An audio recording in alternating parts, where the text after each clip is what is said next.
Друзья, всем привет, серферы, бездельники, девианты. Приветствуем в нашем эфире. Так, сниму это ухо, пока Лешу не услышу.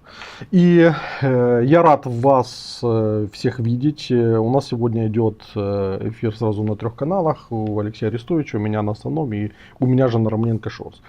И мы будем говорить о дебатах Байдена и Трампа, о последствиях дебатов для Украины, потому что они во всех смыслах фундаментальные, вызовут последствия, я думаю. И самое главное, они интересны по глубине тех фундаментальных процессов, которые происходят в США и которые непосредственно влияют на Украину. Я не поленился, их тоже посмотрел. Я думаю, Леша тоже посмотрел. И, собственно говоря, мы об этом сейчас подробно поговорим.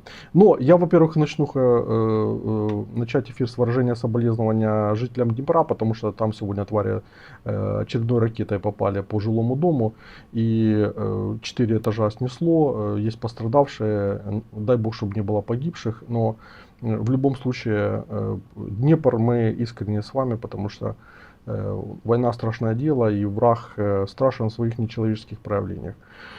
Вот, к сожалению, приходится и с этого начинать. И, собственно, теперь мы можем привлекать Алексея. Алексей, привет. Привет. Привет. Сейчас, секундочку, ухо засуну. Алло. Да, привет. Да. Я хочу начать с чего? Первый вопрос я задам не по Трампу, я задам по Собчак. Потому что вот эти 3 эфира, которые ты провел, Собчак, Быков, кто там еще, Гордеева, ну, они порвали, значит, многих украинцев, и опять пошла новая волна хейта, предательства. Значит, как так, оказался, выдавал себя, значит, за разведчика, а оказался не разведчиком, перефарбувався там. И, собственно говоря, ты сам как оцениваешь уровень зрады, вот твоей внутренней зрады, вот ты уже перешел красную черту зрады, или все-таки есть еще в запаснике нечто, что нас всех очень серьезно удивит? Да, честно говоря, меня мало интересует мнение украинцев на тему, кого я там предал, не предал. Меня интересует, чтобы мне было интересно. Мне было интересно. Все. Перешел я там зраду, не перешел, мне до задницы, честно говоря. Вот, опять же, почему я должен отказывать себе в чем-то только потому, что кто-то там что-то возразит или как? Какое-то странное поведение, тем более этот детский сад огромный в сумасшедшем доме под названием Украина. Но просто ключевой вопрос, который всех интересует, потому что люди же, как правило, понимают это дословно. И когда я разбираю там тезисы, которые сейчас звучат в других эфирах, ну, в глубину копать, то оказывается, что, собственно говоря, никакой зрады нет. И, ну, например, тезис, что ты порываешь с Украиной. Ну, я так понимаю, что ты порываешь с Украиной Второй Республикой, вот с той старой Украиной, которая на наших глазах потихоньку загибается. Я просто снял с себя ответственность за всякое состояние Второй Республики. А, например, если вдруг появится третья, то я с удовольствием приму всю полноту ответственности за нее, если надо будет. Мое возвращение в Украину или в украинское пространство, скажем так, ответственности, зоны ответственности, связано только с одним вариантом, с переходом Украины к широкому проекту. Узким я не собираюсь заниматься. Ни при каких обстоятельствах. Более того, как бы он мне целиком враждебен. Какого хрена я должен что-то вкладывать, инвестировать, заботиться о нем и так далее. Хай идет лесом. Ну, по поводу Собчак, я просто тогда смотрел, как бы думаю, а что там в интервью было такого, что они обсуждают внутри Украины втихую или в эфирах? Там ничего другого не было, кроме того, что все и так обсуждают. Сам факт, что типа Собчак, ну, все темы там ничего, то есть это же все обсуждается в той или иной степени. Поэтому, как бы, эта реакция, что там какой-то там... Да ну что ты, ну какая реакция? Ну, простая публика, она, раз Собчак, значит, близкое окружение Путина, все, Арестович Зрадник пошел к Путину. Как бы они по-другому не мыслят. Публика поярче, сами хотели бы быть у Собчак, но просто их никто не приглашает. Вот и вся мотивация реакции, как бы, да, и так далее. Ну, Гордеева вообще записана на 1,5 часа, вернее, 1,5 месяца назад. Она только сейчас выпустила, как только Собчак вышла. Видимо, ей надо было посоревноваться. Гордеева — это очень давнее интервью. Месяца 1,5, не меньше. Их просто выпустили в один день, да, ну, подряд, потому что они между собой еще конкурируют, эти добрые люди. Вот и все. Так получилось. Что-то в небе стало. Света Денега спрашивает. Тут Фейгин выдал, что Кремль купил Арестовича. Что вы скажете? Ну, Арестович уже, в общем-то, сказал, что... У Кремля денег не хватит меня купить.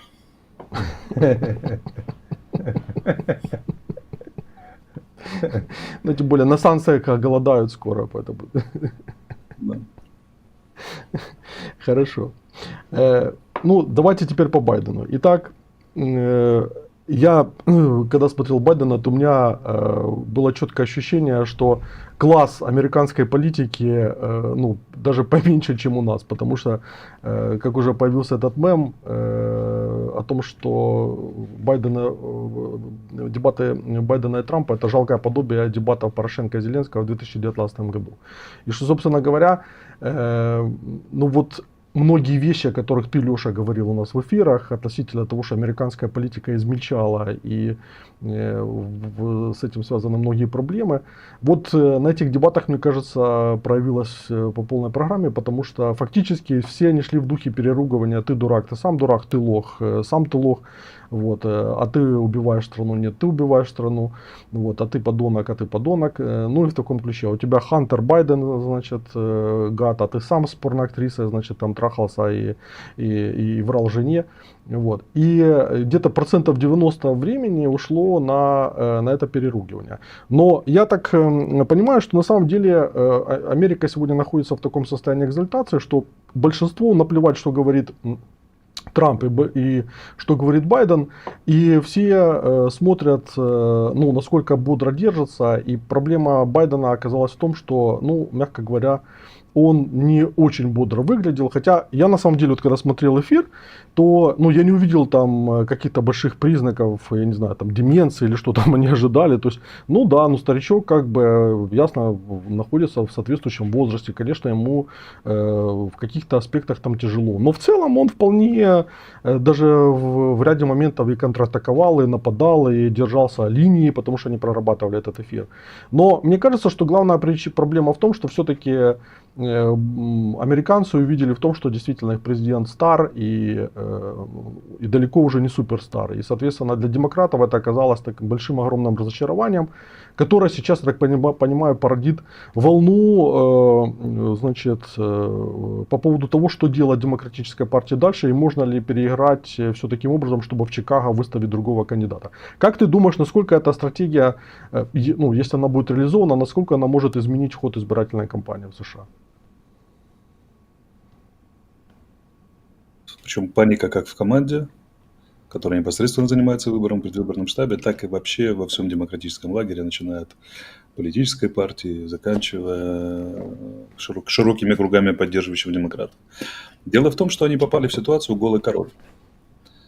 Совершенно было очевидно, уже несколько было сигналов, что Байден по физическому состоянию, опыт у него громадный, но по физическому состоянию здоровья он просто не тянет такую нагрузку, как избирательная кампания. И избирательная кампания еще, когда ты действующий президент, там, как это, в горящем дурдоме, которым является как это, мироздание. И вдруг они понимают, что вот он голый, он не тянет. И уровень дискуссии и все остальное очень сильно обескуражили Америку. Очень сильно. Вот я сейчас переписываюсь с американцами бурно, как бы, да, со знакомыми. Но в штабе просто прострация и развал. А широкая публика чешет затылки и думает, что делать.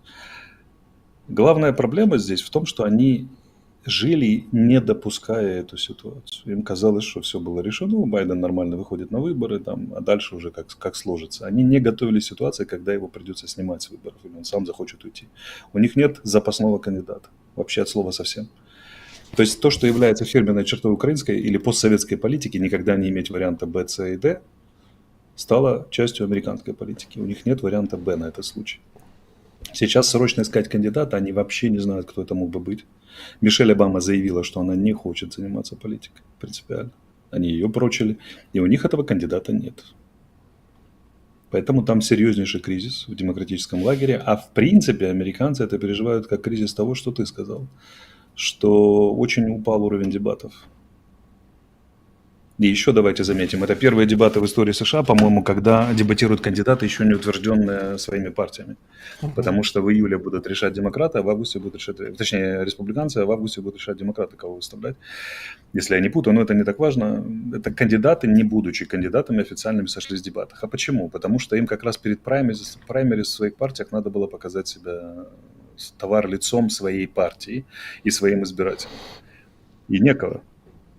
То есть американская политика датировалась до того, что у республиканцев нет альтернативного кандидата, у демократов нет альтернативного кандидата впервые за всю историю США. Пожалуй. Или за всю современную историю. И кандидаты уникальные, они собрали на себя все доверие и все недоверие, и исчезновение любого из них радикально рушит этот карточный домик просто в ноль, и никто не знает, что с этим делать. И вот тогда главный вопрос к этому всему, откуда в Америке такой низкий уровень планирования политической жизни? Никогда такого не было, и вот опять. Точнее, как говорил Чернобылин, но в данном случае никогда такого не было, и это первый раз. То есть они вот внезапно увидели, что король голый не Байден, а весь американский король. Как мы дошли до такой жизни, главный вопрос. И как так получается, что нет варианта Б у обоих партий? Как так получается, что уровень дебатов удручающе низкий по поднимаемым темам, по уровню аргументации, реплик, там, да, ну и уже и по физическому здоровью в том числе. Вот это перечень вопросов, который их шокировал. То есть Америка, depressed, то, что называется. Угу. Ну, для нас и вообще, ну, я смотрю просто там, что пишет западная пресса, там и Financial Times, и, ну, короче, сегодня все, и CNN, и Washington Post, и Политика были полны статей на этот счет. И у многих проскальзывает линия, что для таких стран, как Украина, там Израиль, Тайвань, это, ну, не самые лучшие новости, поскольку очевидно, что вот этот кризис элитный, потому что, по сути, мы видим элитный кризис в Соединенных Штатах, когда назрела смена поколений, и управляющая элита, которая относится там к окончательному периоду холодной войны, вот с того момента она, по сути, не меняется, она, ну, явно деградировала и не способна, ну, как минимум, даже в публичном дискурсе сформулировать четко национальные приоритеты, цели. И не знаю, может быть, там Deep State, где-то там у него есть это все, но на уровне публичного дискурса слушать постановку вопросов в духе миллионы мигрантов там пересекают границу, и поэтому ты мудак, а на самом деле мудак ты, потому что ты там завалил все, а нет, я не завалил, это ты завалил, то, ну, это действительно выглядит очень удручающе. Даже у Савика Шустера там в его самом большом кризисе его шоу было повеселее там, и посодержательнее. Я думаю, что Нестор Шуфрич был содержательнее даже, чем многие тезисы и Байдена, и Трампа, как бы там, да. Вот, поэтому, ну, в этом плане очевидно, что вот этот сдвиг мультиполярности, который происходит на наших глазах, он, очевидно, будет набирать обороты. Как ты думаешь? Кстати, сегодня годовщина убийства Франца Фердинанда, которая, по сути, запустила Первую мировую войну и глобальный сдвиг. И это в какой-то степени даже символично, вот, что дебаты произошли в этот день. Ну, во-первых, миром правят старцы. Средний возраст сейчас 70 лет у всех этих вождей, всех основных государств, плюс-минус и так далее. Как бы, да. И это тоже проблема. Потому что на Западе ее трактуют так, что кто правит? Те, кто победили в холодной войне. Они до сих пор правят, исходя из той логики, которая была присуща окончанию холодной войны и победе в холодной войне. И кругозор сложился тогда, основные паттерны поведения сложились тогда. И они не дали прийти к власти молодым политикам, а уже, между прочим, 40 лет прошло. То есть во всем мире тормознулись, к высшим государственным должностям тормознулись лифты. Си Цзиньпиню там за 70, в общем, чтобы всех не перечислять. И это проблема мировой политики. Это означает, что на уровне поколений никто не смог дать ответ, какой должен быть мир после холодной войны. Заметьте, что все крупные изменения исторические в Европе заканчивались всегда конгрессом. Например, там, Вестфальский конгресс, по сути, или формой конгресса, Пражский конгресс, Венский конгресс и так далее. Единственный конгресс, после которого Потсдамо-Ялтинский конгресс, Тегеранский конгресс, единственный случай во всей мировой истории, когда не было Конгресса после фундаментальных изменений в Европе, это распад Советского Союза и советской системы. Конгресс не был проведен.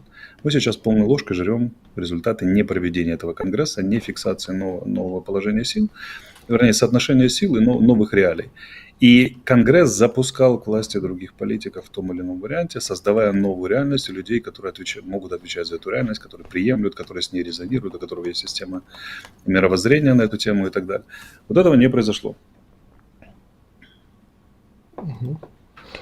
Олег. И секунду. в этом проблема, потому что вызовы очевидны, 40 лет они формировались, как бы сам распад был, советская система был вызовом.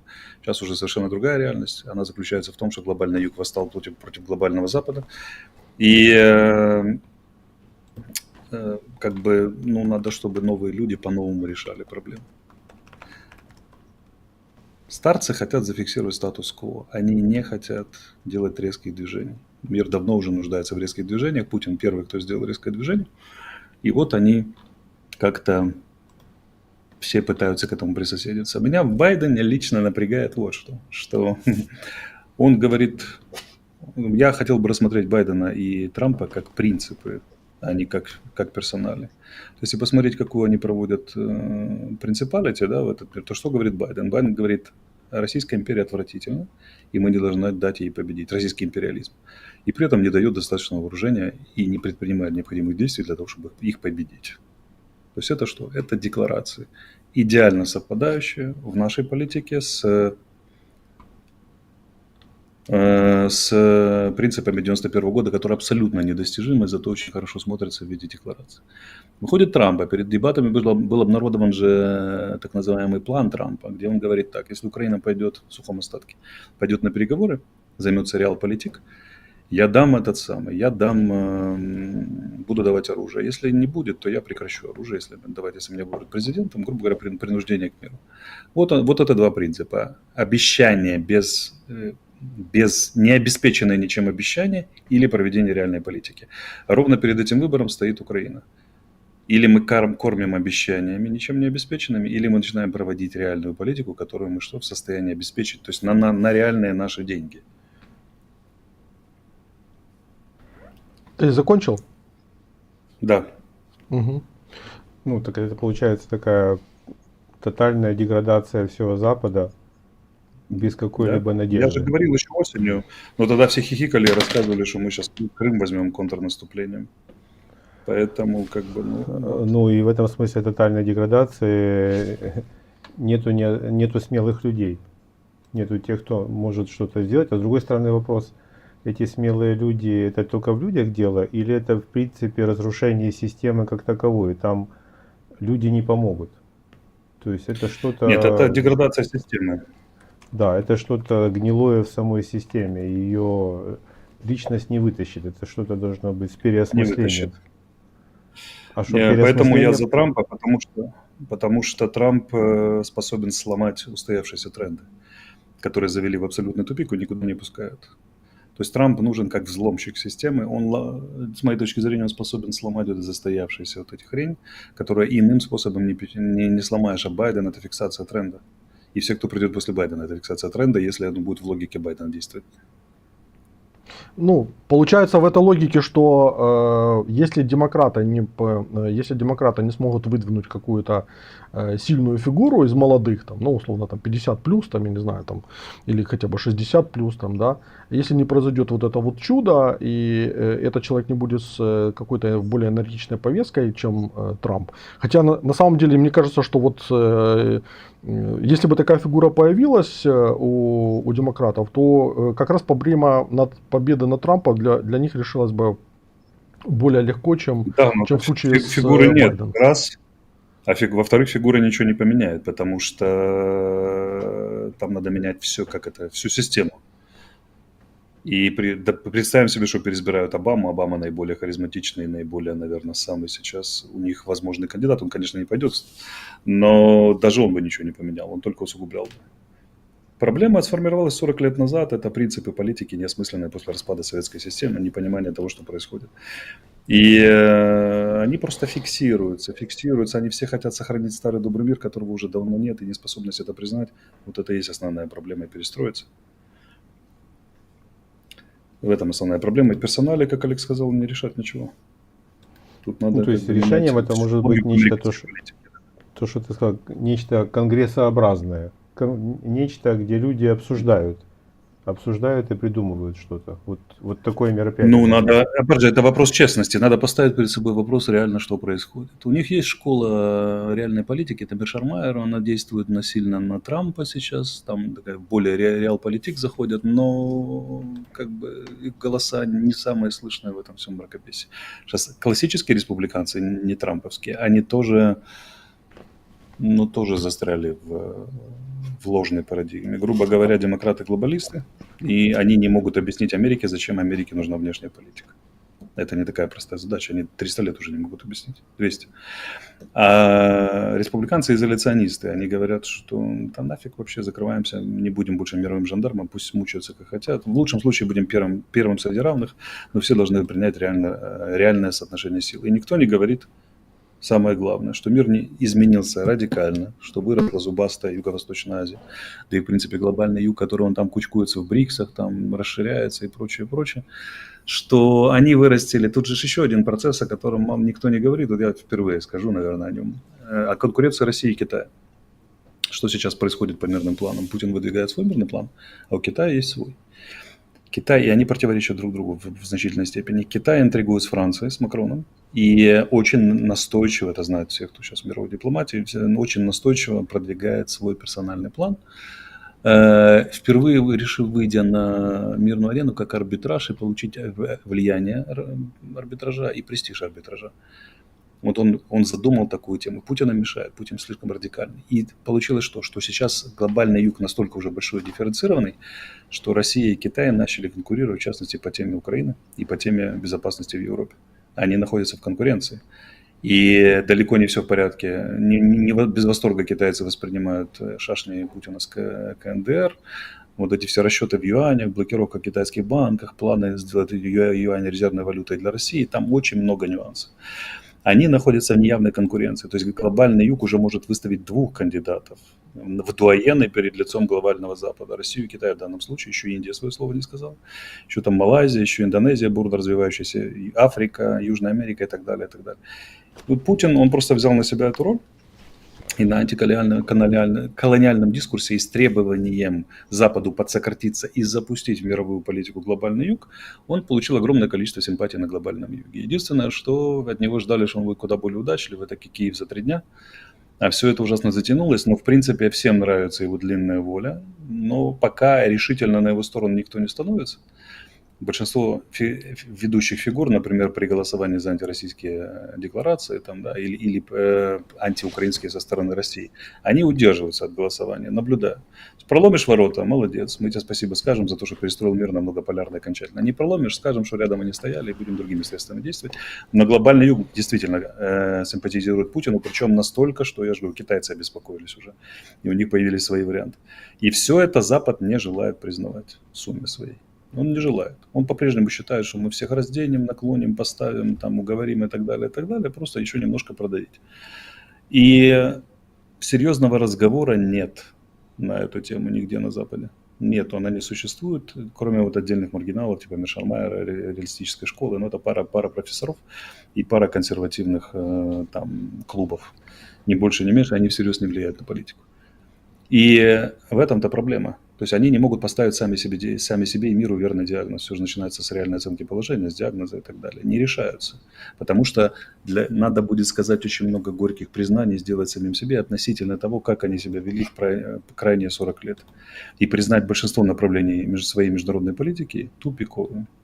Они готовы это признать на уровне поражения в Афганистане, на уровне поражения в Ираке, но сами принципы, положенные в основу этой политики, они не готовы признавать как ложные.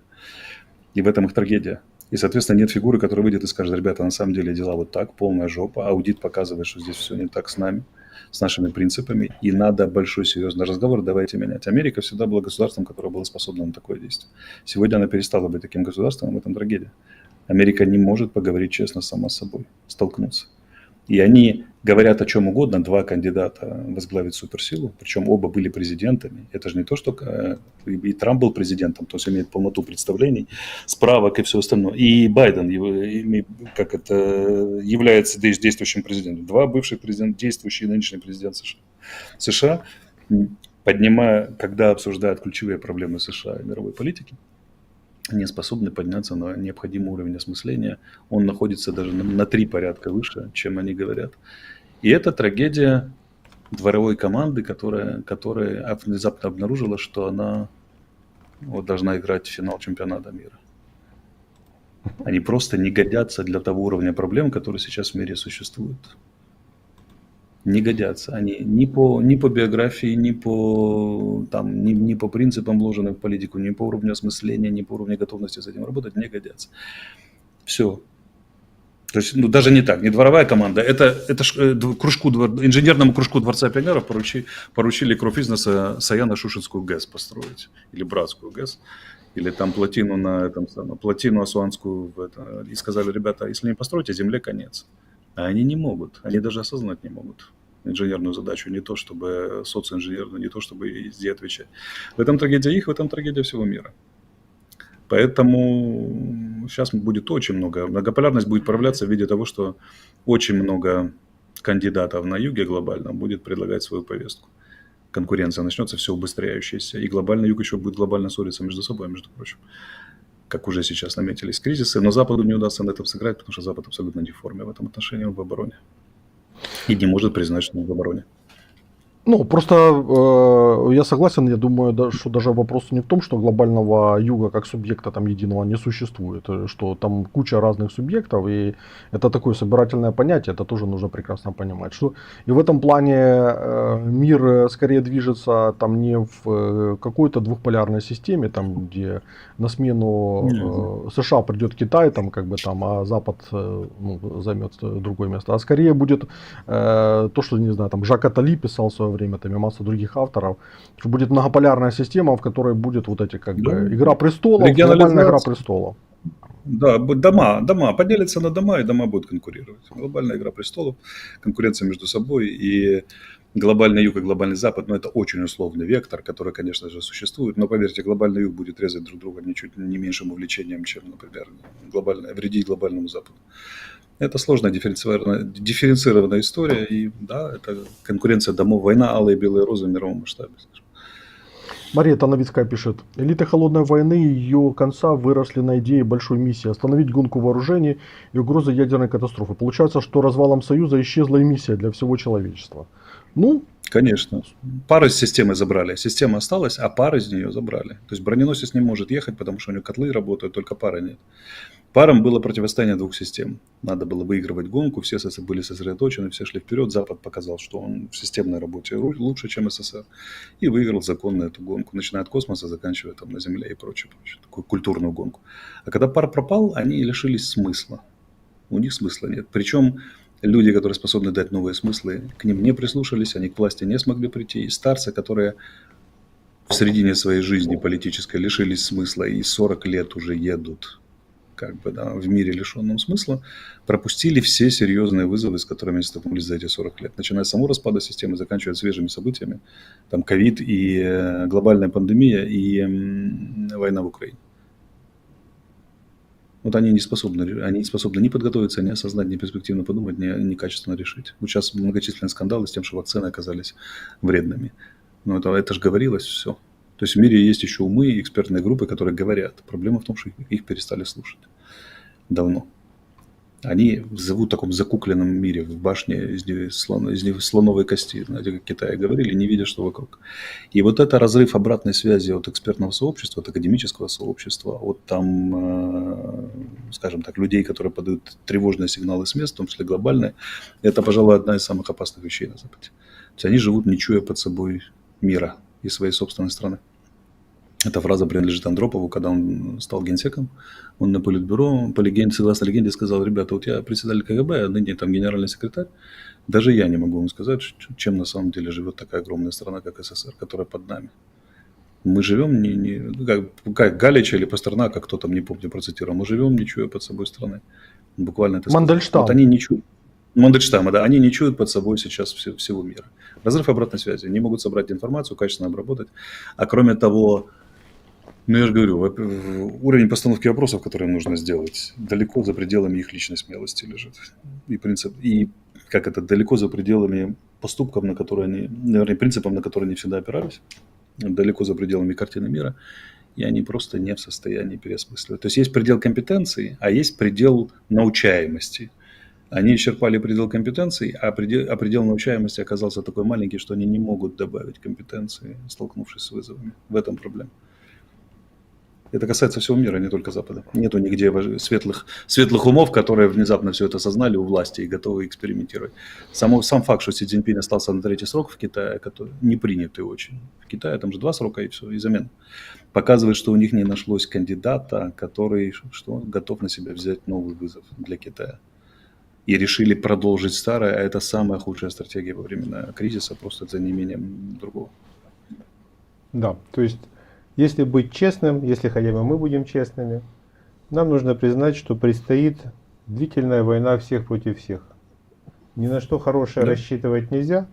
И если бы были какие-то умы нормальные в Украине, они должны были бы признать это и выстраивать стратегию государства в таком ключе. Но мы знаем, что и здесь никто ничего не решит. Нет, неправда, это мы. Не, ну я имею в виду Мы с как раз точки- выстраиваем такую стратегию, так что Я не имею в виду с надо. точки зрения власти украинской. Так власть Если- поменяется, это вопрос времени. О, что-то связи сейчас? Не-не-не, Леша здесь. То есть это Я вопрос, здесь, да, то есть это получается, нужно признать, отказаться от светлого будущего, вернее прямо сейчас, в ближайшее время, и настраиваться на времена, длительные времена войн, ну, войн, противостояний. Ну, скажем так, соперничество. Не Соперничество. обязательно войн, Да, потому что соперничество. войны могут заменяться соперничеством. Да, соперничество. Соответственно, если я принимаю эту ситуацию такой, то мне нужно формировать свои стратегии, зная, что будет происходить так. Ну, из этого вытекает еще одно следствие, что мир открывается для тех, кто будет способен использовать открывающиеся окно возможностей и активно действовать, активно маневрировать. И это открывает возможности в том числе даже для Украины в ее плачевном нынешнем состоянии, потому что именно плачевное состояние будет заставлять нас принимать нетривиальные шаги. И- Я вспомнил сейчас, пока вот Алексей рассказывал, фильм «Свой среди своих», «Чужой среди свой среди своих». Чужих, чужой среди своих. Да, там, где, если помнишь, в самом начале, в первой части фильма, там, где они, офицеры, едут в вагоне и нападают бандиты. И этот Кайдановский офицер в момент нападения, он встает, уходит, закрывается в туалете или где-то. В это время всех убивают, он выходит живой и дальше продолжает свой путь. То есть в смысле нетривиальных решений. Бойня идет. То есть и нужны люди, у которых достаточно ясный ум, смелость и какая-то способность мыслить. Мыслить причем в таких вот условиях максимального хаоса. Это значит, надо обладать какой-то огромной интуицией, чутьем и внутренним стержнем. Где эти люди? У нас во власти. У нас, Коля, господин Котлета. Не, у нас Байден как принцип существует. Ну да. Принцип того, что у нас и есть ничем не обеспеченные яркие декларации. Российская империя, говорит он, это отвратительное чудовище, которое не должно победить. Ну, вопрос, где F-16, если это отвратительное чудовище? Харьков расстреливают каждый день? Нету ни патриотов, у вас 1100 штук на вооружении стоит. 50 закрыло бы всю Украину просто железно, никто бы не прошел. Как бы где F-16, где вообще хоть что-нибудь серьезное, что способно поразить? Где разрешение бить по дальним целям? Вся российская операция стоит на том, по Харькову и Харьковская, в том, что нам нельзя бить по аэродромам, находящимся в Курской и Белгородской области. То есть не так далеко. Атакамсы уже достают, но нам не разрешают. Это борьба со вселенским злом, с отвратительным чудовищем, которое не должно победить. То есть это ничем не обеспеченное заявление. То же самое у нас. Мы там заявляем границы 91 года, мы заявляем, что мы принимаем участие в судьбе Европы, формула мира, где глобальный саммит, то все 5-10. Если посчитать реальные деньги наши, способность нашего реального, сколько у нас есть, чтобы мы проводили самостоятельно обеспеченную политику, то надо очень сильно поскромнеть. Но мы на что рассчитываем? Это же Трамп говорит об этом, что мы приедем в Соединенные Штаты, нам дадут очередные 60 миллиардов. А если завтра не дадут? Вот смотрите, сейчас что происходит? Зеленский второй раз говорит в Брюсселе, что мы будем мириться, слишком большие потери. Я вот представляю, что творится в голове обывателя. Обыватель украинский, ему только что рассказывали, что мы про потери не скажем, но они в 10 раз меньше, чем у россиян. Россиян пачками умирают, а мы там, значит, вот, как бы и так далее. Внезапно у нас выясняется, что у нас большие потери, которые нам тяжело даются, много раненых, и нам тяжело тянуть, раз. А во-вторых, 2,5 года накачивали, истерично накачивали 91 год и тотальную победу над Россией, а теперь выясняется, что мы будем мириться. Это как? Вот это вот эшелон общественного мнения разогнан, он на полных парах. 120 вагонов на скорости 120 км в час, да, его тормознуть не может никто, тормозной путь там 80 километров. И вдруг машинист говорит: ребята, подождите секунду, мы вообще сейчас едем уже совершенно в другую сторону. Пофиг на мое же решение, пофиг на решение РНБО, которое я подписал, что с Путиным нельзя вести переговоры. У нас до конца года будет мирное предложение, и, конечно, надо заканчивать войну, потому что, ну что, я посмотрел внимательно украинскую прессу, никто, кроме телеграм-каналов, это сенсация. Сенсация. Президент державы говорит верховный главнокомандующий по войне, что будем мириться с Россией. Прям какой-то Арестович, а не Зеленский. И ничего не происходит, никто не реагирует. Это означает, что у людей вот здесь два матраса, и они уже не слышат критические сигналы, потому что победобесие. Опрос Разумкова нам показал, что 40% центра 3 дня назад публиковали, 40% верит в тотальную победу над Россией с 91 годом и со всем остальным. Вот я их просто так деликатно спрашиваю вслух: ребята, вы когда тут пропаганду разгоняли, вы понимали, что тормозной путь будет долгим, а развернуться в обратную сторону это тоже время занимает. Нельзя так просто выпустить Кулебу, выпустить Ермака. Они сказали по фразе, что следующий саммит мира будет про мир, а потом уже выходит тяжеловес Зеленский, президент, главнокомандующий верховный, и говорит: все, миримся. Вы знаете, как это? Это все равно, что на полном скорости в машине надо врубить заднюю. Вот то, что вы сейчас делаете, коробка передач в разнос пойдет, даже мозги людей полетят в разнос. Ничтоже сумняшися, не постепенно привыкать, не выпускать сначала экспертов, не долго формировать общественное мнение, не там начинать с каких-то цифр, которые показываются, там грани аудита, что мы не совсем можем продолжать войну, что у нас не все в порядке с этим самым. Ничего, просто вот вчера еще нападали, сегодня миримся. Причем это параллельно существует. У нас повестка, вот я смотрю информационно, 4 основных этих самых. Первое. Значит, мы бьемся на фронте, россияне гибнут пачками. Второе, мы еще можем победить, если Запад правильно поможет. Третье, клеймим предателей, негодяев и сволочей. И четвертое, светская хроника: кошка родила 2 котят, ребенок упал под метро в Киеве и так далее, и так далее. Зеленский говорит: ребята, мир. А СМИ не могут отреагировать, и телеграм-каналы. Они как ехали, так и едут. Вот это ровно то же самое, что произошло с Байденом. Повестка уже совершенно другая. Они уже даже, они разогнали так Штаты, что если бы они сейчас начали говорить о реальных проблемах, их бы не услышали на дебатах. Реально просто бы не поняли, что они говорят. Смотри, то есть ты говоришь о том, что есть заявление Зеленского, его не обсуждают. Ну, это вот состояние общества, да?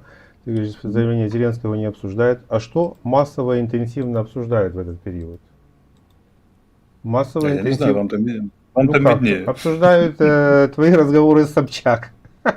Вот это смешно. Ну вот, кто формирует повестку? Это же сумасшествие получается. Ну, то есть обсуждается там массово, что Арестович сказал Собчак. В то же время есть официальные какие-то заявления лидера, которые, с которыми возникает вопрос. Это не обсуждается.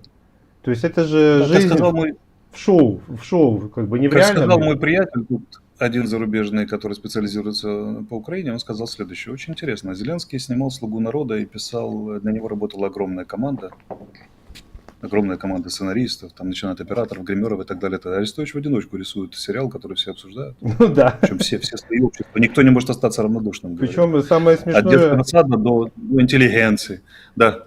Самое смешное, что приходят в комментарии люди, это вот как из фильма «Обыкновенное чудо», там где-то принцесса за медведем гналась, догнала и говорит: я много дней за вами скакала, чтобы сказать, что вы мне глубоко не интересны.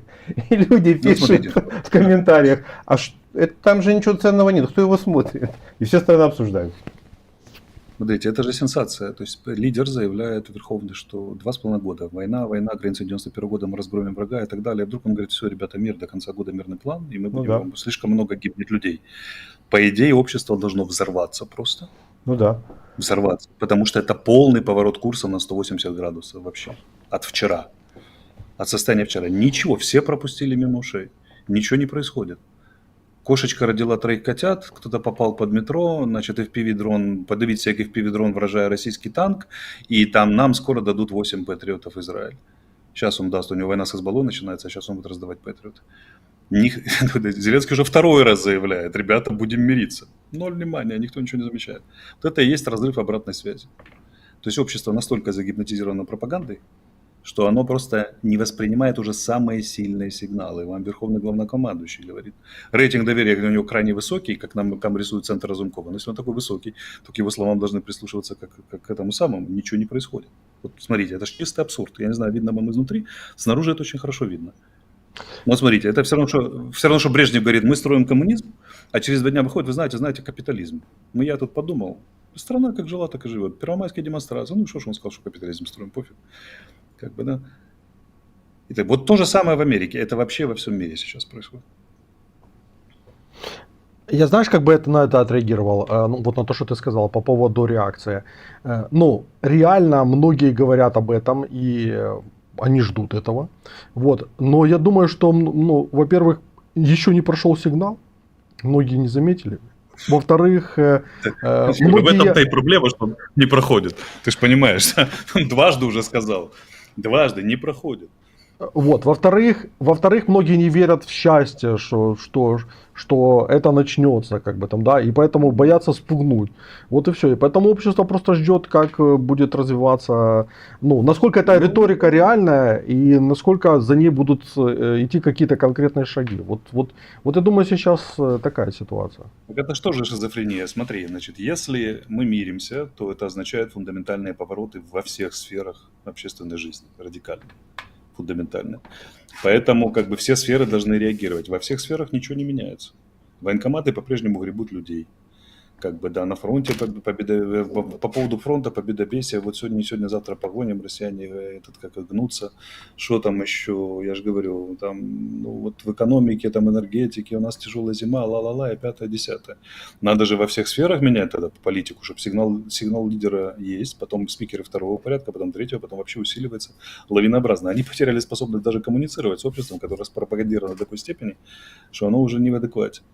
Вот, повторюсь, эта проблема в принципе такая же. Я же говорю, Байден и Трамп как принцип. Это байденовская политика. Очень яркие декларации, цифровые демократии против империи зла в марте 2021 года. Мы с вами это обсуждали и так далее. Мы боремся против отвратительных в своих проявлений. Что ж отвратительно? Вот очередная бомба попала в Харьков. Они говорят, Байден, какой ужас, дети гибнут. Хорошо, внимание, а где ракеты? Где F-16? Где хоть что-нибудь, чтобы бомбы не попадали в Харьков. Уже пустые декларации, не подвержены реальной политике. Этот байденовский принцип у нас все 33 года соблюдается. Мы проводим декларативную политику, ничем не поддержанная. Когда она приезжает к нам российским танком во двор и ракетой в дом, мы говорим, ну, проклятая империя, конечно, как же мы хотели, ну что же делать, если она вот такая, вот как бы, она всегда была такая, всегда на нас нападает, мы обречены. Поэтому мы имеем свободу говорить, что хочешь, вести какую хочешь политику, она все равно нападет. Это же абсолютно детский безответственный принцип. Алексей, ты знаешь, что... Трамп это другой принцип. С Трампом работают, и Трамп более-менее это реал-политик. То есть давайте жить по средствам, грубо говоря. По средствам, на реальные деньги. Я так понимаю, что ты можешь совершить страшный удар по общественному мнению Украины. Если ты исчезаешь полностью из эфира, я предполагаю, должна начаться какая-то буча. Куда энергии деваться этой? Она же куда-то должна будет двигаться. Это же кого-то надо будет обсуждать, на кого-то же надо это сбросить будет все. Потому что, ну, вот ты сказал там о словах нашего президента. Буквально на днях там, значит, представитель офиса президента, советник офиса президента, публичное лицо, заявил следующее на заявление о том, что ТЦК свирепствует, как бы, да, вместо того, чтобы сказать, ну, это небольшое количество случаев, он просто сказал следующее: ну, демократии идеальными не бывают, а мир несовершенен. Что поделать? Это власть. Да, это человеческий фактор, и они применяют те средства, которые считают адекватными. Ну, то есть под это можно подставить, смотрите, под ТЦК любое слово подставляется, например, коррупция. Можно повторять эту же фразу. Мир несовершенен. Да. Это людской фактор, и люди применяют те средства, когда занимаются коррупцией, которые они считают адекватными. Да. Ну, если бы я к Мише не сохранял остатки сантиментов, я мог бы еще один вариант предложить. Но ладно, уже не буду, потому что это некорректно, да. Но, в принципе, давайте возьмем господина Н, и можно сказать, что... Или господина З, сказать, что господин З пидорас патентованный. Это просто людской фактор. Он поступает так, потому что ему ну, так вот удобно в этой конкретной ситуации. Понимаете, да? Или там, например, геноцид в Буче, скажут россияне завтра. Но это людской фактор. Ну, что вы хотели? Ну, военные ошалелые, по ним стреляют. Тут, возможно, есть наводчики. Конечно, можно оправдать вообще все, что угодно. Они не понимают, что они несут уже.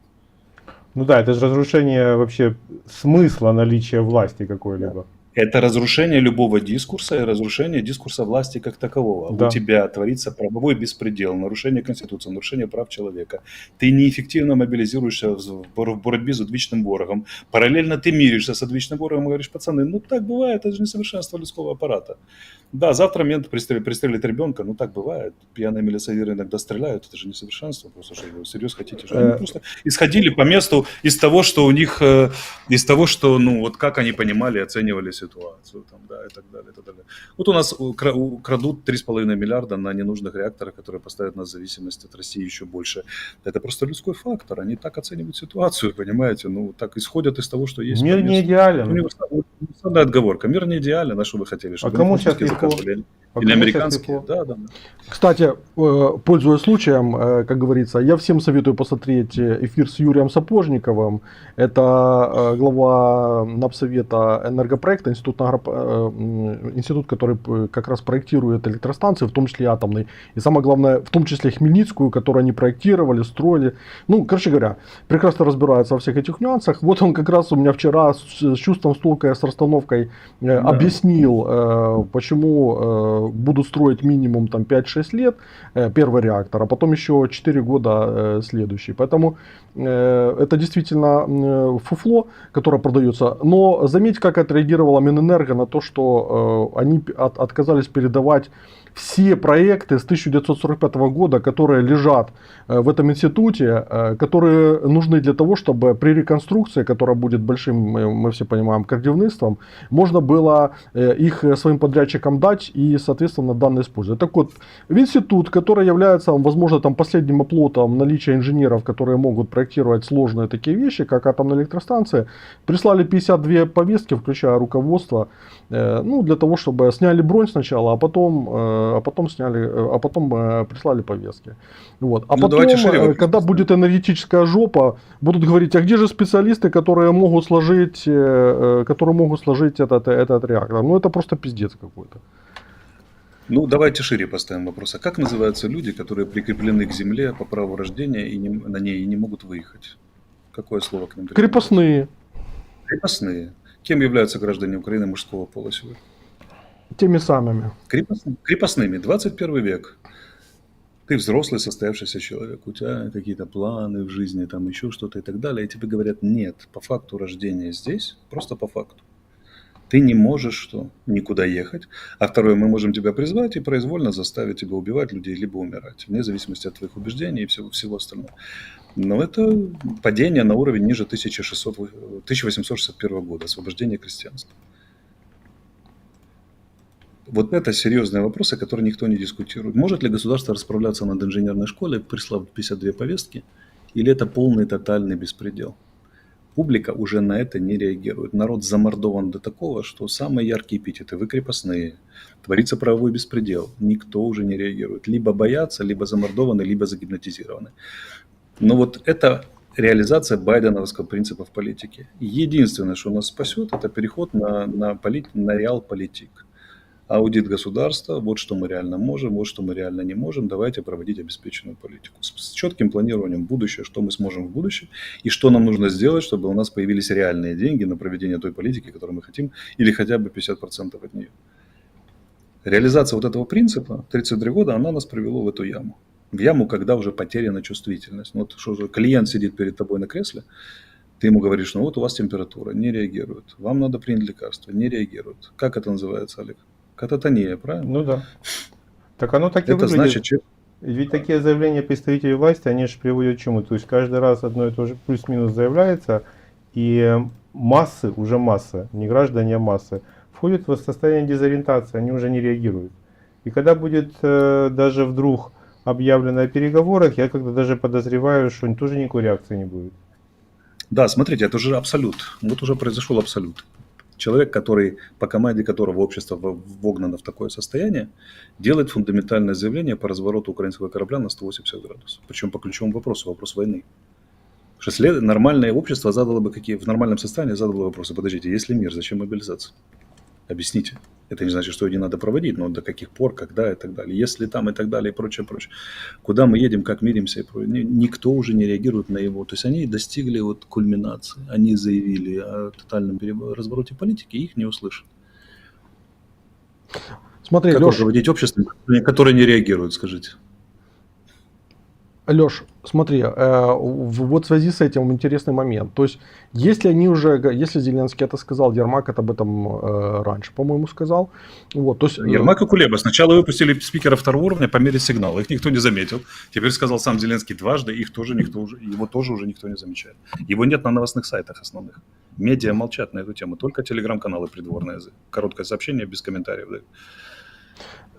Смотри, я просто хочу развить логику. То есть, если они это уже начали говорить, они начали это говорить в контексте итогов первого саммита мира, и тут же начали говорить о втором саммите, который пройдет там либо в Саудовской Аравии, ну вот, скорее всего, где-то там, да, вот, то это означает что? Что трек по перемирию, он активно прорабатывается, и, соответственно, вот на фоне вот этого трэша, которого мы сегодня увидели с дебатами в Штатах, да, то, ну, какой может быть этот трек перемирия?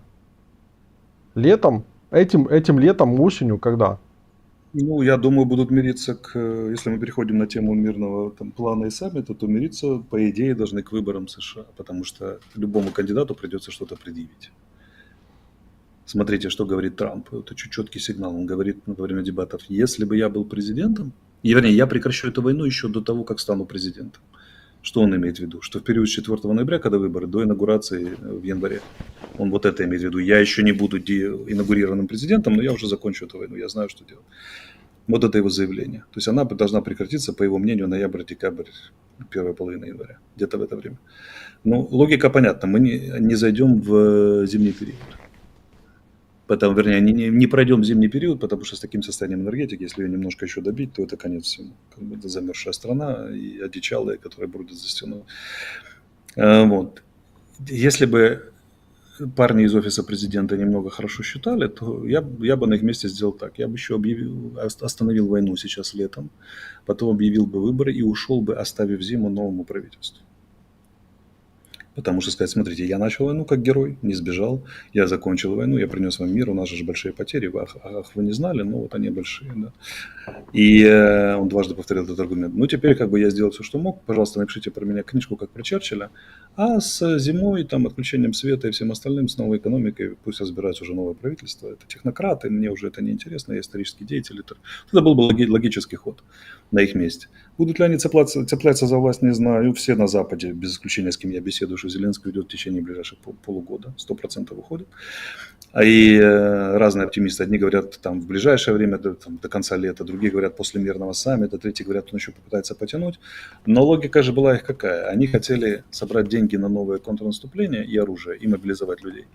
И победить где-то там Путина на каком-то участке, и потом войти в переговоры уже переговоры неизбежны, войти с позиции силы. А денег Запад не дает. Точнее, денег Запад дает очень дозированно, дает дальнобойное вооружение и практически не дает вооружения на вооружение новых бригад, которые клепает командование сухопутных войск и сырские просто немеренными этими самыми. Марьяна сегодня отличный пост на эту тему написал.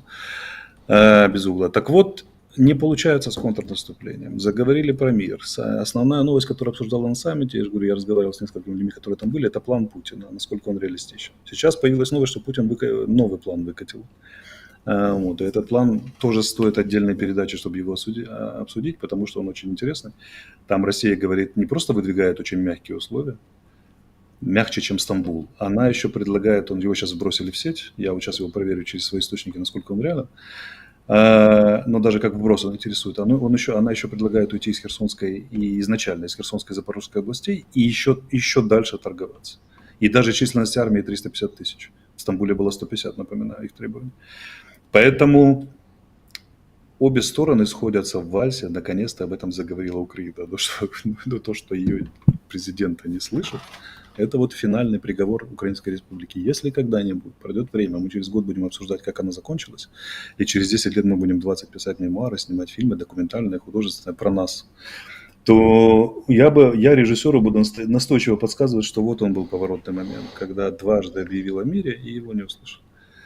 Потому что все, это вот полный разрыв обратной связи с реальностью и с обществом. Она, считайте, закончилась в этот момент, когда его не услышали. Теперь она по инерции куда-то там доедет. Дай бог им хватит остатков управленческих механизмов для того, чтобы правильно мирным регулированием заняться. Но им подскажут. А дальше вопрос, что делать со всеми этими сладкими остатками от Украины. С отсутствием бюджета, с заминированной местностью, с кучей радикалов, которые не простят этот мир в любом варианте и будут с оружием ходить и доказывать власти, что они предатели. И это же целый трек, с которым надо будет что-то сделать, радикально несогласные. Теперь вопрос, откуда взялись радикально согласные и получили такой огромный кусок общественного пирога? Мнение. Да потому что вы 2,5 года их накачивали истерией своей 91 года. И они сейчас столкнутся с обратной волной, вот ровно Украину начнут разносить как коробку передач, которую на полной скорости переключили назад. Добавьте отсутствие энергетики, добавьте там минимум помощи. Поэтому, мы ровно в ситуации, за что боролись и напоролись. И это, я же говорю, это реализация принципов политики. Завышенные ожидания, декларативные, которые очень нравятся публике, популистские заигрывания. Вот мы победим, отвечный ворог, сволочи, затопчем. Потом бац, внезапно, ребята, а у нас нечем воевать. А у нас нет денег, а у нас крупные потери, а энергетика разрушена, а зиму не пройдем. Давайте-ка возвращаться назад. Если бы они были умные люди, они бы сейчас обвинили меня во всех бедах. Они бы сказали, Арестович убаюкал общество. Это вся вина на Арестовиче. Он создавал искусственное завышенное ожидание. А на самом деле, с самого начала, он породил этот тренд, а на самом деле мы всегда были готовы к нелегким компромиссам. Это был элемент политической игры и торговли. Вот смотрите, какие у нас потери, вот смотрите, как у нас не получается. Сейчас от нас нужно серьезное решение. И все подлецы, которые говорят про победу, вот они негодяи, которые работают на Путина, потому что они хотят убить как можно больше украинцев, загнать их в парагвайский вариант. А на самом деле вот мы там вот нашли в себе силы осознать реальность. Мы герои, которые смогли посмотреть в глаза фактам. Мы, значит, Вот такая тональность будет, я предсказываю, будет в самое ближайшее время. Причем без всякой раскачки, без всякого перехода. Сейчас все, кто говорит про 91-й, станут негодяями, все, кто за суровый компромисс, все станут молодцами. Вот. А мы с вами так и будем виноватыми. Весь пул Порошенко все равно останется виноватым, все равно российскими шпионами и так далее. И украинцы должны осознать очень простую вещь, что этот принцип должен навсегда уйти из украинской политики. Декларации без возможности обеспечить хотя бы половину этих декларативных требований, замахов и так далее. Типа вступление в НАТО, вступление в ЕС, там что там еще записано в Конституции, разгром России, границы 91 года и так далее, и так далее. Пора уже не в кредит жить, а реально сесть с семьей, посчитать деньги, спросить себя, как мы дошли до жизни такой, и попытаться как-то на эти деньги выжить реально. Но еще где-то их заработать. Вот этот принцип нас спасет. Назовите его трамповским принципом политики, назовите его реал-политик, как хотите. Но вот в этой игре престолов, которая будет в ближайшие 10-15 лет, спасет только реальная политика. Принцип последовательного проведения и принцип реальной политики. Когда это осознал Франко после победы в войне в Испании 36-39, он сумел, хотя его Гитлер очень сильно, и Муссолини над ним работали, чтобы Испания вступила в мировую войну, он сумел удержаться. Продержал Испанию до 1975 года, вернул короля, честно сдал пост и сказал, пожалуйста, Испания сегодня член НАТО, Испания член ЕС, неплохо развивающаяся страна, которую очень многие предпочитают и так далее, и так далее. Вот ему хватило мужества осознать, что Испании после 3-летней гражданской войны не нужно еще лезть в мировую. А если бы были наши, такие как мы у власти, проводящие, или такие как Байден, они бы вот очень много рассказали нам про то, что зло должно быть покарано, и от Испании сейчас бы осталось мокрое место, и совершенно неизвестно, что бы мы сейчас говорили про Испанию, где бы была Испания, и была бы она в том виде, в котором она есть. Поэтому Украина имеет все шансы в грядущих столкновениях не допустить больше горячей войны на своей территории, если будет проводить разумную политику, но для этого нужно полностью отказаться от принципов старой политики, переформировать элиты и перейти к принципам реал-политик. Самое главное и слабое место реал-политик – это замена узкого проекта националистического на широкий полифонический или симфонический. Если мы этого не сделаем, нам конец. Нам конец. Украина никогда от Киевской Руси через Речь Посполитую до Российской империи, Советским Союзом, даже в Австро-Венгерской империи никогда не была узким проектом. Дважды она попыталась быть узким проектом: 17-20 катастрофа и 14-24 катастрофа. Неужели непонятно? Вот, и опять же, это люди, которые утверждают свои принципы, абсолютно демагогические, абсолютно высосанные из пальца, не имеющие никакого отношения, инфантильные, ценой гибели Украины. Все эти Ветровичи, весь этот Институт национальной памяти, все эти Портниковы, Порошенко и так далее самовиром готовы уничтожить Украину, но только для того, чтобы результатом их действий будет уничтожение Украины в том виде, в котором она существует. Уже не будет никогда Украины в границах 91 года. Они уже сократили ее территорию, будут еще сокращаться. Они готовы ее уничтожить, как полифоническую, симфоническую культуру, которая она всегда была, как реальные границы 91 года, потому что в границы 91 года достались к полифонической республике, поликультурной, полинациональной, к широкому проекту, ради того, чтобы сконцентрировать узкие электоральные интересы, да, и добиться преемственного получения власти, удержания власти, преемственности власти. Все. И играют с обществом на травме войны и на травме неудач. Вот один умный человек посчитал, Богдан Гребенюк, посчитал недавно в календаре, что у нас 10 или даже больше траурных дней. День скорботы по крымско-татарскому народу, день скорботы по Голодомору, день скорботы по этому самому, и ни одного дня победы. Теперь у нас нет даже проспекта Победы. У нас в пуле государственных праздников 10 дней скорботы и нет ни одной победы. Вот это вот кульминация узкого проекта, узкого понимания истории, узкого понимания Украины, узкого понимания этого самого. И Вторая Республика, ее программное обеспечение целиком сформировано на советской отрыжке, в худших ее проявлениях, не в лучших, вот в худших вариантах совка, подавление инакомыслия, проведение беспардонно одного и того же тренда, подавление реальной общественной дискуссии, когда люди сами могут, коррупция идеологии через государство, коррупция государства через идеологию, все самое худшее было, а реальной конкуренции проектов нет. Олег недавно опубликовал пост: назовите мне хоть один проект, который вообще есть по отношению к Украине. Ну, там мой вспомнил, за что я ему очень благодарен, на 5-й. Ну, реально, назовите еще, кроме 5-го, хоть один. Да, Называйте его нет фантастическим. такого, чтобы что-то обсуждалось даже. Да, назовите его каким угодно, но нет уж проекта, да. Просто нету проекта и будущего. На что рассчитывает страна? Вот смотрите, это вот за этим валом пропаганды, в котором мы вязнем, за валом этих сообщений про подбитый танк, про отрезанные ножки в метро и так далее, мы же что? Мы не видим, при всем сочувствии человеку, который пострадал, и при всем героизме тех, кто поразил танк. Надо говориться, это правда. Здесь не хочется быть циничным. Но здесь надо понять, что мы потеряли способность ставить перед собой серьезные вопросы, как общество в целом. Мы здесь ставим. Пол Романенко это делает. Это все, кстати, отмечают из-за границы. Всегда идет оговорка такая: ну, у вас там вообще никто ничего не умеет, все идет, кроме Пула Романенко. Мы, между прочим, аналитических, чтобы вы понимали, в аналитических поисковых системах, которые выдержки, там, это все и обсуждаются на достаточно серьезном уровне. Так вот, и вообще на серьезном уровне. Так вот, что я хотел сказать, что они говорят, что, и мы не потеряли способность серьезно ставить вопросы, серьезно на них отвечать.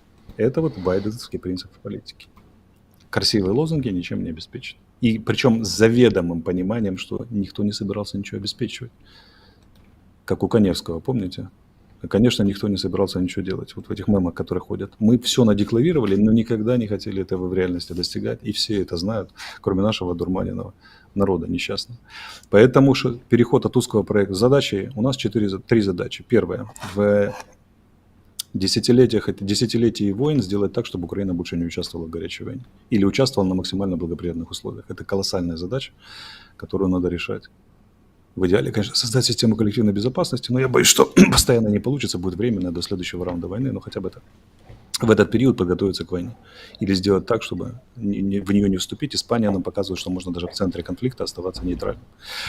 История Испании во Второй мировой. Вторая задача. Нам нужно сменить узкий проект на широкий, потому что это главная задача, иначе нас ждет катастрофа, и Украина сократится до 9 западных областей, а может быть до 5, а может быть и до 3. И третье. Нам нужно развернуть государство лицом к людям. И эти все задачи взаимообусловлены. Я сегодня пост про это написал. Потому что отчуждение украинского государства от народа, расправы повестками с ведущим институтом, который отвечает за атомную безопасность государства, это кульминация отчуждения государства от народа. Государство украинское является врагом украинского народа.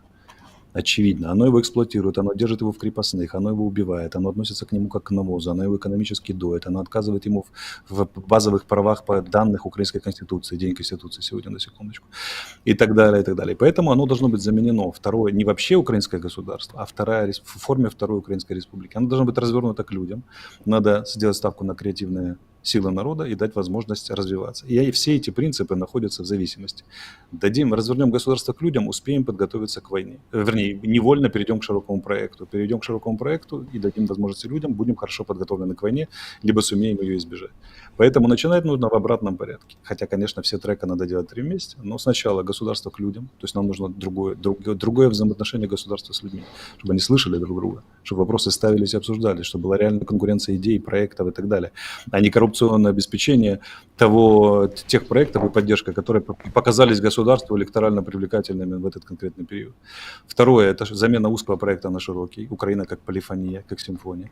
И третье, что новая Украина, которая говорит о системе коллективной безопасности, предотвращение войны в Европе крупной второго раунда, решение соперничества сколько угодно, но без горячих боевых действий, либо в эту новую войну вошла подготовленный с ВПК, с собственным вооружением и что? С международным военным сотрудничеством и союзными договорами, и самое главное, мотивированным населением. Потому что у нас население мотивацию теряет. Ровно ситуация круто повторяется. Когда было 1,5 миллиона в Украине тогда, когда 5000 большевиков шло на Киев, было 1,5 миллиона людей с боевым опытом Первой мировой войны, которые могли их раздавить, и несколько десятков тысяч офицеров в Киеве, которые от них, не оставили бы рожки на ножки, если бы от этих большевиков, если бы всех там и похоронили под крутами, если бы они были мотивированы, но они настолько не верили уже своему государству, тогдашней политической силе, что просто не вышли защищать. Потом были расстреляны в подвалах, правда, но тем не менее. Они раздавили бы большевиков, не заметили. Вместо этого пошло 300 наивных студентов. Вот это крутые кульминации этой политики. И сейчас у нас глобальные крутые 21 века, когда население стремительно, народ теряет мотивацию защищать это государство, ценность социосистемы Украины падает стремительно, девальвируется вообще. Никто не понимает, зачем и почему она нужна, зачем в нее вкладывать и зачем за нее воевать, самое главное. Массы уже не понимают. Конечно, есть отдельные подразделения, люди и так далее. И в результате мы подходим к варианту, когда может быть и помощь, может быть и вооружение, но не будет мотивации всерьез стараться. Я вот рассказывал в эфире военного дневника, что сейчас на одном из участков 6 батальонов в отказе и только 1 воюет. Причем воюют, потому что 6 в отказе воюют по принципу утилизации. 50 человек пришло, на следующий день 25 убиты или ранены, или пропали без вести. Молотилка. Молотилка украинцев. И это, в принципе, так на очень многих участках фронта.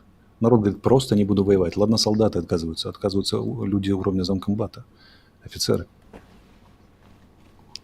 И поэтому мы без реальной постановки вопросов мы ставим, без реальных замены того, что происходит, вот выполнение этих 3 задач, государство лицом к людям, узкий проект на широкий и выход на серьезный разговор в мире о коллективной системе безопасности, предотвращение решения межгосударственных споров вооруженными конфликтами или хотя бы в Восточной Европе, и параллельно качественная подготовка ко 2-му раунду войны или большому раунду войны, 3-му, 4-му и так далее. Ничего не будет, но Украина сгинет как таковая, она просто не устоит.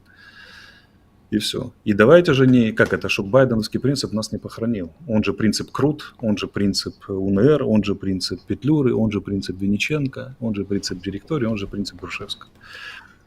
Что давайте-ка мы займемся реалполитик. Вот что реально есть. Напоминаю, помните, Чедалума рассказывал, я всех адресую к этому блестящему эфиру, он рассказывал, как рухнул проект Скоропадского. И до сих пор эта мифология существует. Вот это буквальная калька с того, что происходит сегодня в Украине. Происходит в США, кстати, тоже. Скоропадский принимает решение, что надо объединиться с казачьими формированиями, которые воюют одновременно с Деникиным, с его проектом «Великая Россия», и с большевиками. Единый антибольшевистский фронт публикует свое заявление, что мы будем строить федеративное государство с казачьими республиками. И его обвиняют, ошалевшее украинское общество, обвиняет в том, что он хочет снова строить Великую Россию с беляками. Вот смотрите, на 180 противоположная трансляция. На 180. Он говорит, мы против белых и против большевиков формируем единый фронт, потому что и те не хотят независимой Украины, а хотят Великой России, или большевистской, или белой. Поэтому мы с казаками, которые нам близки по духу, которые этнические украинцы, объединяемся. Там было 2 казачьих войска, даже на самом деле больше, но основные были Там этнические украинцы были в основной массе. Было огромное количество интеллигенции, люди с высшим образованием. Это же не были чуваки с нагайками, там, на шашках. Он помогал им оружием, они интенсивно взаимодействовали, договорились о федерализации. Он предлагает идеальный проект присоединения Юго-России, все, просто который мог радикально изменить историю Европы и мира. Его вот эти Винниченко и Петлюра обвиняют на 180 градусов от того, что он предлагает, что он вместе с беляками задумал возродить Великую Россию. Конечно, он же белый генерал, предатель и так далее, сам по себе. И он слетает. А кто отвечал за информационную политику у него, я не знаю, знаете вы или нет? Юра, наверное, знает, потому что он вел эфир Щедолума. Я не знаю, Олег, видел ты или нет, и наши зрители. Отвечал некий Донцов Дмитрий. Он государственным украинским телеграфным агентством руководил в это время при Скоропадском и занимался чем угодно, кроме информирования населения, обеспечения качественной связи между правительством, стратегической коммуникации по-современному, то есть обеспечение качественной связи от правительства к народу и разъяснением, что происходит и почему такая политика. Он строил проекты демаркации границ, он интриговал, он писал красивые, интересные книжки, он собирал сторонников, но не выполнял свои непосредственные обязанности. Как вы, уважаемые слушатели, узнаете типичную украинскую модель поведения и типичную стратегию внутри государства? Вот ровно это происходит сегодня. Даже власть, когда она иногда делает отдельные позитивные вещи, она их разъяснить не может внятно. Общество ее не понимает, чурается, боится, зажимается, не реагирует на самые сильные сигналы, например, разворот к миру. Доклад закончен. Она недееспособна, ее надо менять. Все, тут всю систему надо менять, ничего не будет. Вторая Украинская республика кончилась. Я это очень ясно осознал, поэтому я декларировал, что я больше не лоялен. И я больше не собираюсь брать на себя долю ответственности даже в информационном отношении никакую за нее. За третью, да, а за вторую нет. До свидания. Это, кстати, вот тот самый уход, который, Олег, ты сказал, что уйди на месяц, да, посмотрим посмотрим, что произойдет. Ну, это частичный уход. То есть, ребята, вы там дальше сами со второй. Я вернусь к этой теме только если будет третья. Или серьезный поворот к третьей, или хотя бы серьезная дискуссия, разворот к третьей. Я думаю, что, кстати, вот эти трещины, которые начнут пойти по фасаду здания Второй Республики в связи с резким поворотом к миру, а здание пойдет в разнос. Вот это то, что добьет Вторую Республику. Резкий поворот к миру, без подготовки. Оно уже породит определенные интересные явления. Могу вам даже два признака назвать. Один признак назвать. Ну, два. К Баумейстеру под один из эфиров явился один из его злейших хулителей в комментарии. И сказал, замечательная лекция о Хайдегере, он тоже философ, специалист по Хайдегеру, и говорит, что мы там раньше между нами были обиды, но сейчас я вот глубоко одобряю, вообще замечательный материал. То есть такое косвенное извинение, он долго преследовал его. А есть такой философ Алексей Паныч, старый друг Баумейстера, который был, чтобы вы понимали, он написал, украинский переводчик, он написал свою работу дипломную по Пушкину. Всю жизнь цитировал Галича, играл Галича на гитаре, барда и так далее. Он стал одним из той части украинской интеллигенции, у которых дрогнули коленочки, и они побежали обслуживать идеологический тренд. Он был главным антибулгаковедом. И вдруг он публикует пост позавчера про то, что Булгаков, на самом деле, «Мастер и Маргарита» — это антиимперский роман, и я не собираюсь отдавать... Да ты что, серьезно? Да, посмотри, не собираюсь отдавать, значит, его России. На него тут же наезжает огромное количество бывших его друзей по идеологическому лагерю, и у них там начинается маленькая гражданская война. Вот они уже начинают жрать друг друга, и с частью из них начинают происходить какие-то озарения такие внезапные. Вдруг раз, они только что обсуждали Баумейстера философской жизни, этой всей и так далее. Вдруг появляется, нет, знаете, Булгакова мы не будем отдавать России. Надо все присваивать. Есть такой пост. Да, вдруг извинения и так далее, и так далее. Вот что-то произошло, они что-то чувствуют, эти товарищи, в коллективном бессознательном, и они начали уже, может быть, не так все однозначно и прочее, прочее. То смотрите, этого не очень однозначно станет все больше и больше. По мере перехода к миру и по мере, вот, когда здание Второй Украинской Республики начнет сыпаться окончательно, начнется, если не полная рефлексия, то начнется в стиле, ну, может, мы где-то погорячились слегка, может, не надо было так узко, может, не надо было так расчеловечно, может быть, да, вот, может быть, как бы надо вот что-то более ширше смотреть на вещи. А помните, перед этим была рекомендация украинским СМИ не заниматься расчеловечиванием россиян, не писать там, да, всякие вот эти глупости, типа не называть их орками официально. Вот это звоночки. Они как бы коллективно бессознательно устают от самих себя. Помните гениальный монолог Штирлица и генерала в поезде? Его надо вообще высекать в поезде и вешать в каждое государственное учреждение в школе. Он говорит, фанатики могут победить, но они никогда не удержат победу, потому что они устанут от самих себя. Вот это Да. то, что у нас сейчас происходит. Да, Правда, фанатики дадут последний бой, когда о мире объявят. Да, ты почитай там дискуссии. Там явились все и начинают что? так смотри, Активно смотри. да, Вот убивать друг друга. видавництво Фоліо видало книжку, куда камера показує, туди? Да покажи вот тут сейчас. Значить, Західний канон. Західний канон, Гарольд Блум, книги та вчене століття. Це так, фундаментальна праця, і він там описує літературний західний канон. Починає з епоса Гільгамеші. Тобто там 28 авторов, а дальше он делает расширенный список 588 произведений, которые входят в западный канон литературы.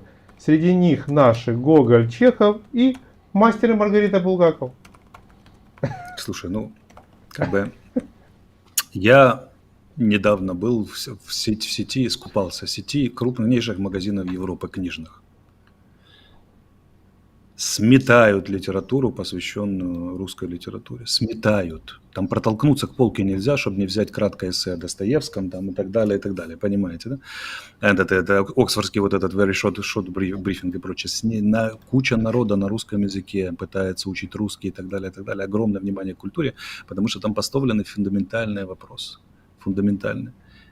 Наши вот эти изыски и подпрыги ничего, кроме как дикостью атакующей цивилизацию не воспринимается. Мы воспринимаем себя как дикари. Вот вам, смотрите, заявление Ляшко, министра здравоохранения, прямо сейчас. В Украине назревает глобальный дефицит врачей в ближайшие годы. По его словам, глобальный дефицит медицинских работников разных специальностей войти в 2030 году. Он, правда, не говорит, что с этим делать, потому что говорит на телеграм-канал, это не публикует. Но у нас, давайте поставим вопрос шире, а глобальный дефицит чего у нас не назревает? В чем у нас нет глобального дефицита, начиная с глобального дефицита мозгов и способности трезво оценить ситуацию? Ну да, общество дефицита. Общество дефицита. Советский дефицит просто стал глобальным, тотально. Ну это просто Пронизал надо, все общества. надо это собачье сердце массово крутить по телевизору, везде во всех каналах. Там все описано. Да, Булгаков все описал. Разруха в головах, например, он сказал. Да. Ну, в общем, полайкайте эфир, мне кажется, он получился Смотрите, эпичным. мы сами себе бедоси. Сами себе бедоси. Что бедный, тот бо дурный, что дурный, бо бедный. Или мы разорвем этот порочный круг, или нет. Шаги мы назвали, диагноз мы поставили. У нас с вами будет интересная задача в ближайшее время. Она будет заключаться в том, что когда вот эти вот трещинки начнут усиливаться в стиле «давайте, может, вернем Булгакова», или, может, мы погорячились с русской литературой, то как бы усиливать сигнал. И называть четко всегда. И надо всегда блоками называть. Вот они причины, вот он тренд, вот лечение. Вот это мы должны сделать, иначе будет вот это. Смотрите, вот мало кто знает из наших зрителей, меня часто приходят и спрашивают, а что вы все время про притеснение русского языка? Что культура? Никто ее не притесняет. Назовите факты. Я называю факты. У нас запрещено в академических работах цитировать русские источники. Советские тоже. Как вы думаете? Да, советские тоже. Как вы думаете, что произошло в этой связи? А в этой связи большинство плагиаторов наших побежали записать докторские, кандидатские PhD из российских источников, потому что поисковая система их не ищет. Это произошло с руководителем кафедры философии Института Тараса Григорьевича Шевченко, кафедры истории и философии с институтом, который выжил Баумейстера. Ему доносов и все остальное. Через пару месяцев его студенты, тоже бдительные комсомольцы, ловят на чем? Ловят на том, что он сплагиатил работу аспиранта философского факультета Московского университета и защитил в Украине докторскую. Пользуются чем? Что поисковая система при проверке на плагиат не ищет российские источники, и они берут все из российских источников, причем он докторскую защитил на аспирантской в Москве. Вот это теневой изнаночный процесс, который везде есть в Украине. Красиво декларируем и крадем. Заявляем правильные комсомольские лозунги и при этом идем как в Россию копировать там работы и защищать здесь докторские. Вот это вот вся суть нашей гнилой истории. Скрывается это через признание теневых процессов и выкладывание всего на стол, реального аудита и замены принципов и проекта, и замены проекта. Ни больше, ни меньше.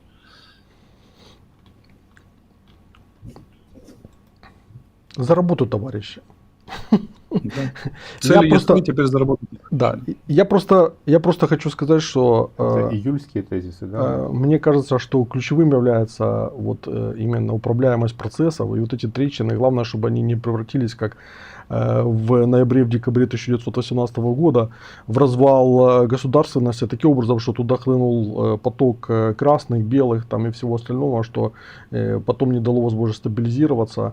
Ну и, собственно говоря, государственность потерпела крах. Поэтому нужен управляемый Вот мне процесс. прислали, наши зрители прислали, видно вам, нет? Щось мені наш хазяїн дратує на клубнички українці, да. Це тому, що ми раса воїнів, нація воїнів, і як это, і дух у нас незламний. Вот это вот в буквальном смысле. Вот реальная политика в том, что мы батрачим на чужой ниве, привязанной к земле как крепостной, но за то, что у нас декларация ничем не обеспечена. Извините, не мог удержаться. Ну, это, собственно говоря, иллюстрация ко Дню Конституции. Я хотел напоследок оставить вопрос относительно отношения Дня Конституции. И, ну, собственно говоря, что для тебя этот день вообще, там, и для Олега, и для... Потому что, ну, для меня этот пустой день, потому что это пустышка, не подкрепленная ничем, ни государственными действиями, ни отношениями в обществе. Это был такой голем, построенный вот на песке там, да. Его родили тогда, в 90-е годы, и не смогли развить в что-то живое. Вот. И поэтому сегодня День Конституции звучит как оскорбление для всех людей, которые хотят жить в правовом государстве и строить какую-то перспективу, там, думать о ней, там, развивать ее там, и так далее, и так далее, и так далее. Но опять-таки это только говорит о том, что предстоит построить Третью Республику, предстоит в Третьей Республике построить абсолютно другие нормальные человеческие отношения, где людина буде понад усе, не устану это повторять. И, собственно говоря, где День Конституции будет реальным праздником, потому что люди будут понимать, что Конституция это не простая бумажка, которую можно апеллировать в тот момент, когда тебе по хребту бьют менты, вот, там, да, а то, что за этим стоит государство, которое смотрит за тем, чтобы прописанное в Конституции соблюдалось, выполнялось, наказывалось в случае, если появляется необходимость, и тем самым бдило эти отношения в социуме, которые государство призвано защищать. Вот, собственно говоря, такая конституция, такое государство нам нужны, и это будет в Третьей Республике. Вот смотрите, у нас есть вот еще вопиющий пример, куда ни возьми. Какую тему не возьми, всегда есть хороший вопиющий пример шизофрении Второй Украинской Республики. У нас президент гарант Конституции, правильно? По Конституции. Назовите мне хоть один реальный механизм, прописанный в Конституции, либо в любом подзаконном акте, в котором он может гарантировать Конституцию, следить за ее выполнением. У него нет этих механизмов. То есть мы опять записываем ничем не обеспеченный принцип, он институционально не обеспечен, у него нет соответствующих механизмов, а ответственность политическую, историческую он несет за то, что Конституция напрочь не выполняется. Более того, некоторые наши президенты делают все, чтобы она изо всех сил нарушалась, эта Конституция. Да, как некоторые, все, просто каждый в разной степени. Денис Гороховский есть у нас, наш хороший единомышленник, он написал сегодня замечательный пост, он очень короткий. Есть две книги, которые могут сильно повлиять на молодого человека 14 лет. «Властелин колец» и «Конституция Украины». Одна инфантильная сказка, не имеющая отношения к реальности. Чтение и восторг от этой книги может привести к эмоциональной незрелости, уходу от реальности в мир фантазии, неспособности самостоятельно решать свои проблемы во взрослой жизни. Вторая книга про хоббитов и орков. Занавес. Ну, кстати, в Фейсбуке, вот я сейчас смотрю, когда День Конституции, там много таких грустных постов. То есть это как бы превратилось в символ там какого-то обесчещивания, извращения там и так далее. Причем таких постов уже много. Вы знаете, я все жду, когда думать. Как обществу станет невыносимо стыдно.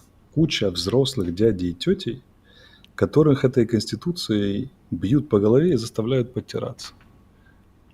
Но когда эти все взрослые дяди и тети уже признают, что все плохо, и система, которую они поддерживают, защищает, инвестирует, их же уничтожает и унижает. Просто вот король голый, давайте признаем реальность. Нам бы по-хорошему нужно бы такой же шок, который сейчас Америка испытывает от дебатов Байдена и Трампа. Может, мы на своих дебатах это все увидим, когда наши кандидаты начнут дебатировать и так далее, но мы должны сказать король голый.